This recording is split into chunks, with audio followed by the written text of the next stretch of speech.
She was sitting alone on the school bench, hiding her face behind her books, hoping the torment would end, but it didn't. Not until a stranger in a plaid shirt and worn-out boots walked onto that school ground, stared down the bullies, and said, "Touch her again, and you're done." This is the story of a girl whose silence was louder than screams, and a single dad who chose to stand when the world looked away.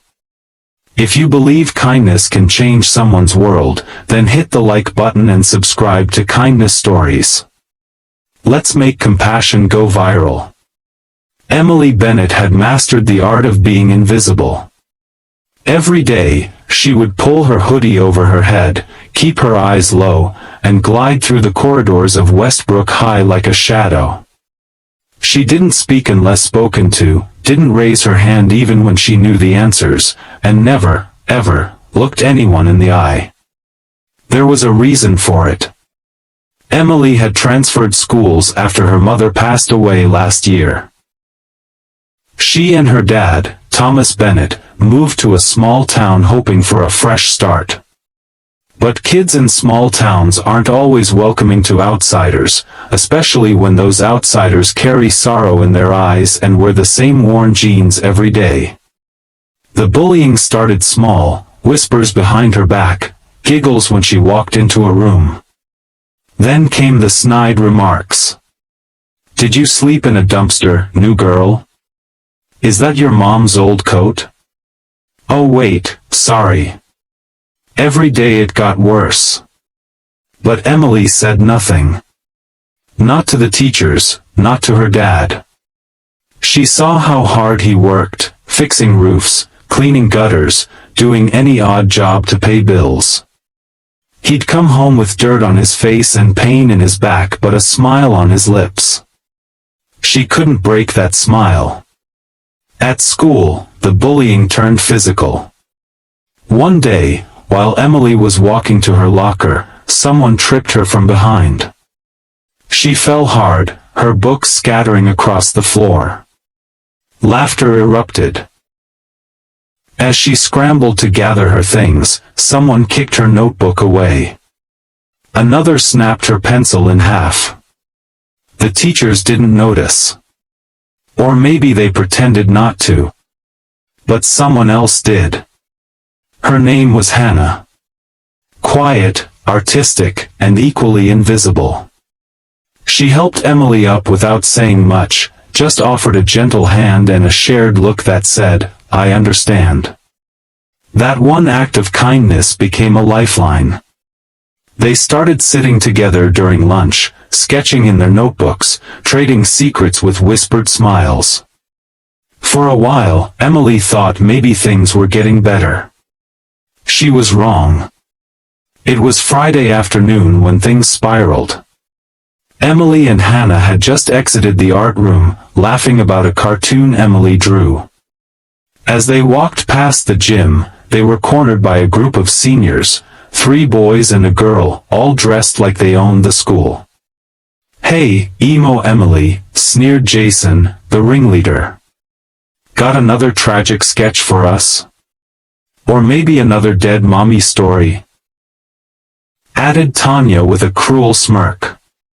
Emily clutched her sketchbook tightly, trying to walk past. One of the boys blocked her. Another snatched the book from her hands and flipped through the pages. "Ah, look," he mocked. She drew herself as a superhero. "That's rich." Emily's hands trembled. "Please, give it back." The boy didn't listen. Instead, he tore the sketch of Emily with a cape in half and threw it into the trash. Laughter exploded around her. Hannah tried to intervene, but was shoved aside. That's when a voice echoed across the parking lot. "Hey!" Heads turned. Thomas Bennett stood there, still in his work boots, shirt drenched with sweat, holding a sandwich he never got to eat. His eyes locked onto the bullies, then fell on Emily, who was crouched on the ground, wiping tears from her cheeks. He didn't run. He walked, slow, steady, dangerous. Which one of you tore my daughter's drawing? He asked, voice low but sharp. Jason tried to laugh it off. Chill, old man. We were just playing. Thomas didn't smile. He stepped forward, now just inches from the boy's face. Touch her again, and you're done. The parking lot went silent. No teacher came. No principal showed up. Just one father, worn and weary, who had seen enough. Jason tried to scoff but stepped back. The others followed. In seconds, the group scattered like scared dogs. Thomas knelt beside Emily, picked up the torn sketch, and handed it back.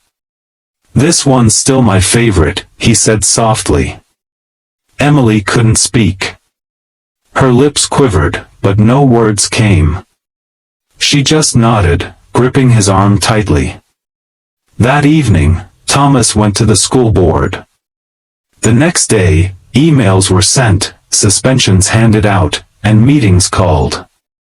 No one had ever stood up before. Now someone had, and it echoed. For the first time, Emily walked into school with her head a little higher. Not because the bullies were gone, but because she finally knew someone had her back. Everything changed after that day. No, the bullies didn't vanish overnight. And not everyone suddenly became kind. But something inside Emily shifted. The fear that used to paralyze her began to fade. The shame that used to keep her small started to lift. She wasn't invisible anymore. Jason and his crew returned to school after their suspension, but they didn't meet Emily's eyes. They kept their distance, and when they passed her in the hallways, their laughter was quieter, their steps a little quicker. But it wasn't just about them. It was about her. For the first time, Emily came to school with her hair down. She stopped hiding behind her hoodie. She raised her hand in class, even when her voice trembled. And during lunch, she and Hannah sat in the open courtyard, not tucked away behind the art room like before. And then, something extraordinary happened. The school announced an anti-bullying week, and students were invited to share their stories during an assembly. Emily's heart pounded when she read the announcement.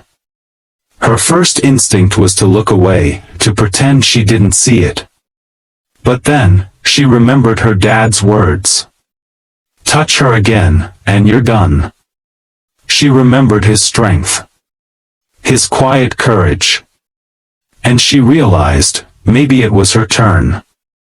On the day of the assembly, Emily walked to the podium with trembling hands and a paper in her pocket she hadn't memorized. The auditorium was full. Her classmates. Teachers. The same people who had seen her fall and never offered a hand. She looked up, then took a deep breath. My name is Emily Bennett, she began, voice steady but soft. Some of you may know me as the girl who sits alone. The one who wears the same jacket. The one who never talks. The room fell quiet. But what you didn't know, is that I wasn't silent because I had nothing to say. I was silent because I was scared. Because every time I tried to be seen, I got hurt. She paused, glancing toward Hannah, who smiled through teary eyes. And one day, when it got too much, someone saw me. My dad. He came to school like he always does, from a long day of fixing gutters and cleaning pools, and stood up for me when no one else did. He looked those kids in the eye and said something I'll never forget. She looked up now, voice stronger. Touch her again, and you're done. A murmur passed through the crowd. Some kids looked down. Others wiped their eyes. Emily smiled gently. So I'm standing here, not because I want attention. but because someone finally gave me a voice. And I'm going to use it, for every kid who still feels invisible. She reached out and held Hannah's hand. This is my friend Hannah. She never let go of me. Even when I was too afraid to speak, she listened. And now, we're going to be the ones who listen. For others like us. After that day, the school's anti-bullying group took on new life. Emily became its first student leader. Hannah became her partner. And the quiet girls, the ones who were always ignored, began to speak. And the school? Slowly, it began to change. That night, when Emily came home, her dad was dozing off in his armchair, boots still on, hands rough and stained from work. She walked over and gently nudged him awake. "Dad," she whispered, "thank you, for standing up for me." He opened his eyes and smiled. "You stood up for yourself, sweetheart. I just reminded you you could." Sometimes, all it takes is one voice, to help someone else find theirs. If you believe in standing up for those who can't yet stand on their own, like this video and subscribe to Kindness Stories. Your one click could inspire someone's courage today. Yellow heart.